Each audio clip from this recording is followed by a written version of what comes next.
Good morning student. आज हम लोग chapter 3 pair of linear equation के नेक्स्ट टाइप के क्वेश्चन सॉल्व करेंगे। एग्जांपल, इसके लिए एग्जांपल ले लेते हैं। Example number 19। A boat goes 30 kilometre upstream and 44 kilometre down stream in 10 hours.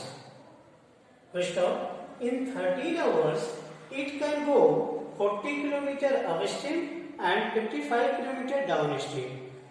Then determine the speed of the steam and that of the boat in still water. तो इसके लिए हम ये क्या है कि 30 किलोमीटर अपस्ट्रीम, अपस्ट्रीम मीन्स कि बहाव के विपरीत और डाउन स्ट्रीम मीन्स बहाव के साथ साथ। जब बहाव के साथ बोट अगर मूव करती है तो 30 किलोमीटर जाने में और 40 किलोमीटर डाउन स्ट्रीम में आने में, ये दोनों मिला के 10 आवर्स लगते हैं उसे। सेम ऐसे अगर 40 किलोमीटर अप स्ट्रीम जाता है और 45 किलोमीटर डाउन स्ट्रीम जाते हैं बोट, तो फिर उसे टोटल वो 10 घंटे लगते हैं। तो फिर बताइए, डिटरमाइन करिए, बताइए कि स्पीड ऑफ स्टीम और बोट की स्टीम क्या है। तो सॉल्यूशन, अगर हम लोग लेट कर लें, let the speed of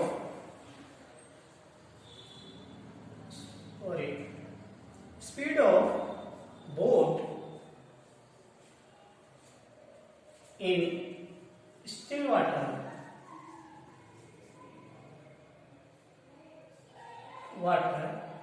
is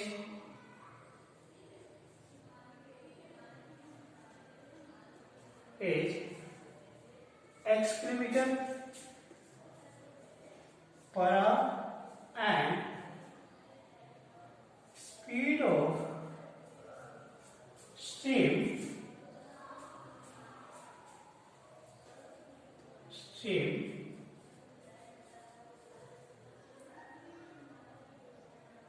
is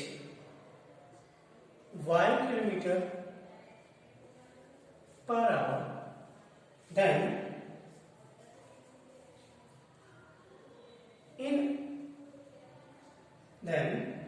speed of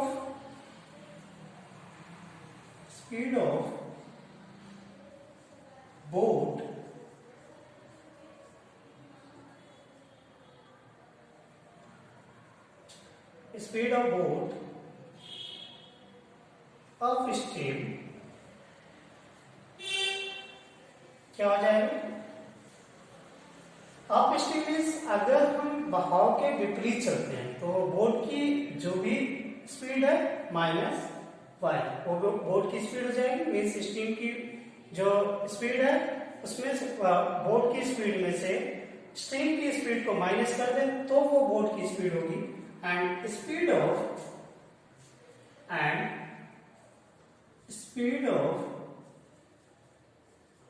of boat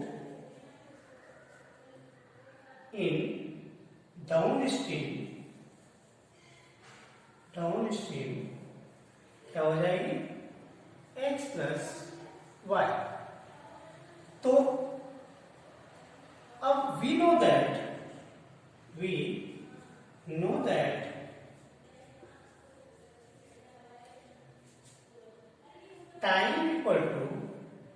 time हम लोग जानते हैं क्या होता है? Distance upon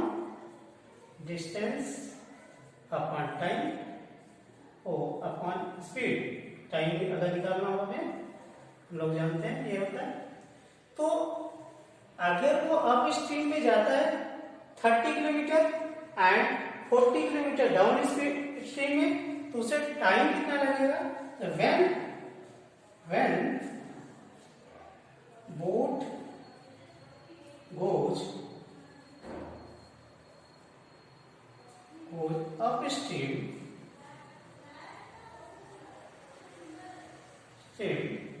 the time taken by boat क्या हो जाएगा?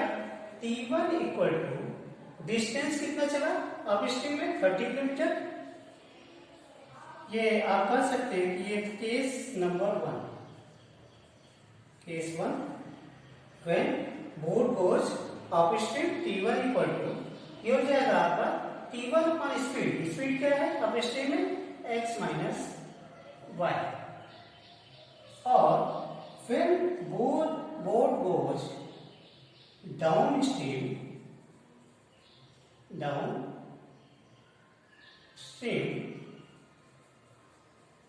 then T2 इक्वल टू क्या हो जाएगा, T2 इक्वल टू, ये डाउन स्ट्रीम जाता है तो ये 40 किलोमीटर जाने में उसे कितना टाइम लगता है, और कितना टाइम लगेगा, तो 40 अपॉन स्पीड उसकी x plus y, then total time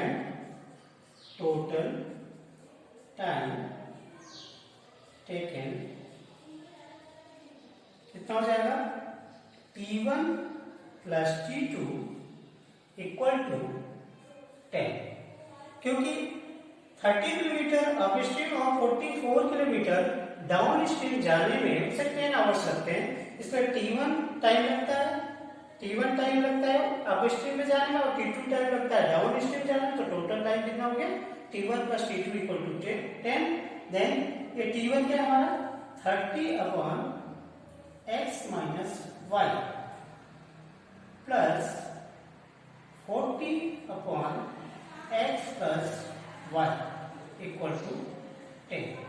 अगर ये इक्वेशन में 1 ले लूं, then similarly case 2 total time taken by, ये सेकेंड केस में 40 kilometre upstream and 55 kilometre downstream, then total time क्या हो जाएगा, सिमिलरली आप लोग करेंगे तो ये क्या हो जाएगा 40 kilometre upon x minus y, क्योंकि अप स्ट्रीम में जाने में उसकी स्पीड क्या है, स्पीड है x माइनस y, और डाउन स्ट्रीम पे x प्लस y, तो टाइम क्या हो जाएगा 40 अपॉन ये, देन प्लस ये 55, ये गलत हमने लिखा, 44 है यहाँ पे, 44, देन यहाँ हो जाएगा 40 and 55 upon x plus y equal to 30, ये इक्वेशन हो गया 2। अब अगर हम ये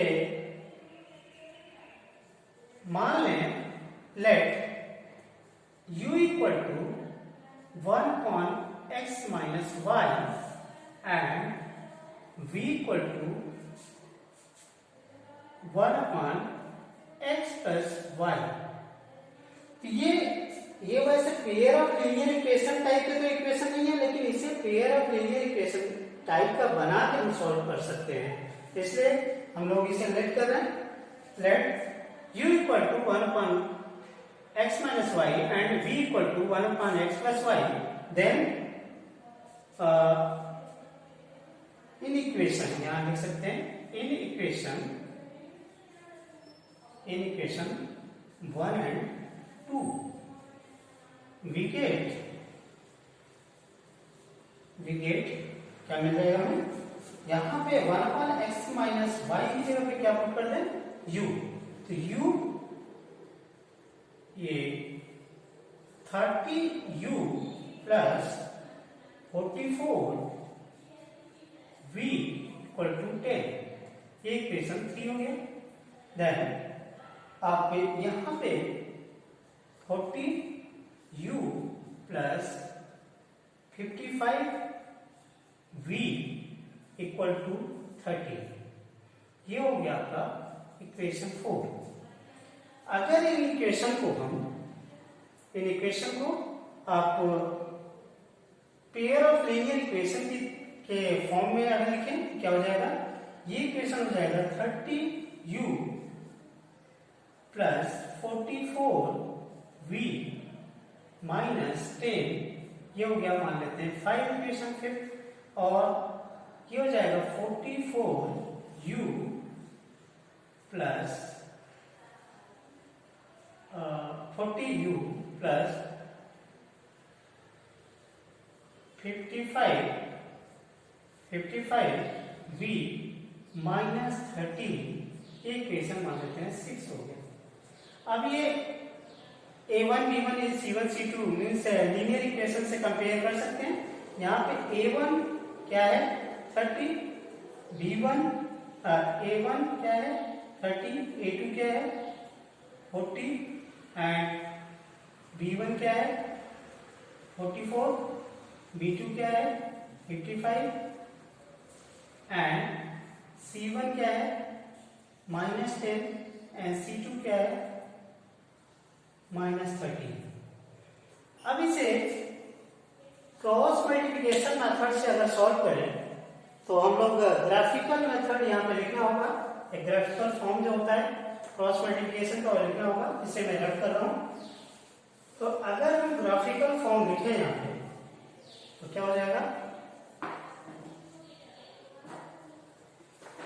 यहाँ पे अगर ग्राफिकल फॉर्म लिखें ये हो जाएगा आपका u v, थोड़ा और पास में लिख सकते हैं v और 1।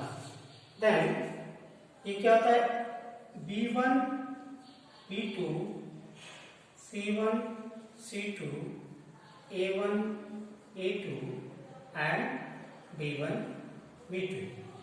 तो इस फॉर्मूले के अकॉर्डिंग अगर हम लोग इसे सॉल्व करें तो यहाँ पे ये वैल्यू पुट कर दें तो b1 b2 क्या है b1 b2 44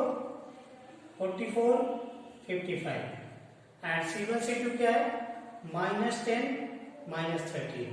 then a1 a2 क्या है 30 40। देन b1 b2 क्या है 44 एंड 55। अब इसे क्रॉस मल्टीप्लिकेशन करिए, क्रॉस मल्टीप्लाई, देन ये बन जाएगा ये बन जाएगा। अब इसे अगर सॉल्व करें हम, इसे भी रख करना पड़ेगा हमें, तो इसे सॉल्व करें तो क्या आ जाएगा u अपॉन अगर इसे क्रॉस मल्टीप्लाई करें ये क्या हो जाएगा 44 इंटू 13 ये क्या आ जाएगा 13 चौको 5 57 मीन्स 572 माइनस। और उसके बाद फॉर्मूला क्या होता है यहाँ माइनस होता है। देन 55 इंटू 10 550, तो 550 लेकिन माइनस का ये हो जाएगा प्लस का। Then equal to v upon इसका मल्टीप्लिकेशन इसमें करें ये 400 हो जाएगा -400। देन इसका मल्टीप्लाई करें 38 और -390 आएगा जो कि प्लस कर देगा तो 390। देन इक्वल टू यहाँ पे 1, अगर इसे भी मल्टीप्लाई करें तो ये इसमें कितना होगा 3 5 3 15 और 3 पर 15 है 16। ठीक है। देन इसका मल्टीप्लाई करें और ये माइनस में आएगा कि प्लस में आएगा। देन यहाँ पे माइनस और इसको मल्टीप्लाई करेंगे तो 0 4 चौको 16 4 16 17। तो ये टोटल आ गया आपका 1। अब इसे ये और सॉल्व करेंगे आएगा u अपॉन इसमें से माइनस करिए तो ये क्या आएगा 20 ये सॉरी 50 होगा 550। तो यहां से 500 minus and then 50 minus then 22 तो -22 इक्वल टू यहां पे माइनस v अपॉन -10। देन ये क्या हो जाएगा 1 अपॉन इसमें से माइनस करेंगे तो ये आएगा 1700 मीन 17 और 10 -110। अब आप इसे एक केस तो इसको इसके साथ और एक केस इसके साथ, जब आप इसको इसके साथ रखते हैं तो u इक्वल टू हो जाएगा आप -22 अपॉन -110, ये कट जाएगा, माइनस माइनस 10, 11 टू जा और 11 1 जा, then 5, means u equal to हो गया 1/5। देन अगर इसे हम सॉल्व करें तो ये, अगर इसको सॉल्व करेंगे तो ये आ जाएगा v इक्वल टू, आप -10 यहाँ पे, means -10 upon -110, minus minus cut कर दीजिए, ये कर दीजिए, तो v इक्वल टू 1/11। देन अब हमें सॉल्व करना है कि अब इसकी वैल्यू रख दें, यहां पे रख दूंगा, यहाँ पे वैल्यू रखूं तो u की जगह पे u क्या रख किया था हमने, 1/x - y। तो अगर हम इसे इक्वेशन, चाहे इक्वेशन है या putting the value of u and v क्या हो जाएगा, 1/x - y इक्वल टू 1/5, और ये क्रॉस मल्टीप्लाई करिए तो x - y इक्वल टू 5, ये इक्वेशन मान लेते हैं 7। देन सेम इसी टाइप से अगर v में वैल्यू रखें तो ये हो जाएगा आपका, ये यहां पे अगर हम रखें तो ये क्या हो जाएगा, इसे मुझे रफ करना होगा, चलिए कोई नहीं, यहां पे लिख देता हूं मैं, तो ये हो जाएगा 1/x + y इक्वल टू 1/11, इसमें क्रॉस करेंगे तो x + y इक्वल टू 11, ये इक्वेशन मान लेते हैं 8। अब इन दोनों इक्वेशन को सॉल्व करके x और y की वैल्यू आ जाएगी, तो इसको भी रफ कर लेते हैं, इसको रफ कर लेते हैं, तो ये क्या हो जाएगा, x - y equal to 5, equation है 5, और x + y equal to 11, equation है, ये इक्वेशन था 7, और इक्वेशन 8। अगर ये सब ऐड कर दिया जाए तो ये हो जाएगा, ये कट जाएगा एलिमिनेशन मेथड के थ्रू, 2x इक्वल टू, ये क्या हो जाएगा 16, एंड x इक्वल टू 8। अब putting the value of x in equation 8 या 7, किसी में भी 8 कर लेता हूं, तो क्या हो जाएगा, x मीन्स 8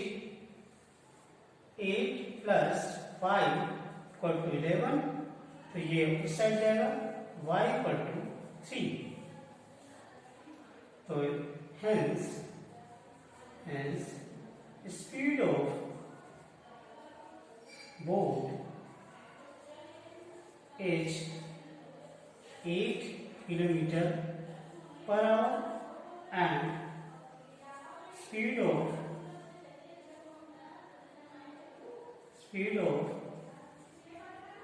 steam is कितना है, 3 km/h। तो इस टाइप से इसे सॉल्व कर सकते हैं। तो अब होमवर्क ले लेते हैं। होमवर्क, अगर ये क्वेश्चन आपको समझ आया तो इसी टाइप के कुछ क्वेश्चन होंगे जो कि होमवर्क में लिखे और उसे करके हमें व्हाट्सएप करेगा। तो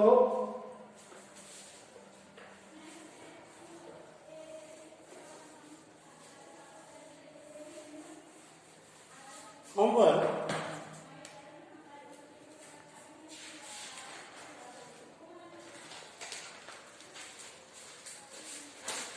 homework 19, Ritu can row downstream 20 km in 2 hours 20 downstream 20 kilometer in 2 hours, and upstream 4 kilometer in 2 hours. 4 kilometer in 2 hours. Then find the speed of flowing still water and the speed of current. Stop. Next question, question number 2. 2 women and 5 men. 2 women and 5 men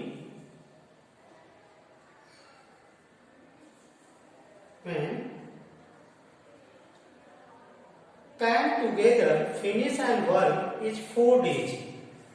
In 4 days, while 3 women and 6 men can finish it in 3 days. 3 days. Find the time taken by one woman alone to finish work and also one man alone. Then question number 3. Solve the following pair of equations by reducing them to a pair of linear equation. First इसे मैं सारे रख लेता हूँ क्योंकि ये कई question होंगे इसमें. तो फर्स्ट क्वेश्चन नंबर 3 का first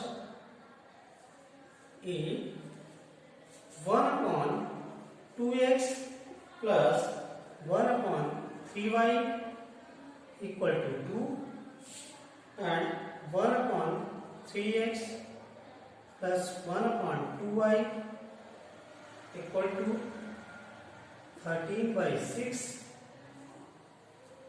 Then B 2/√x plus 3/√y equal to 2 and 4/√x minus 9/√y equal to -1. Then C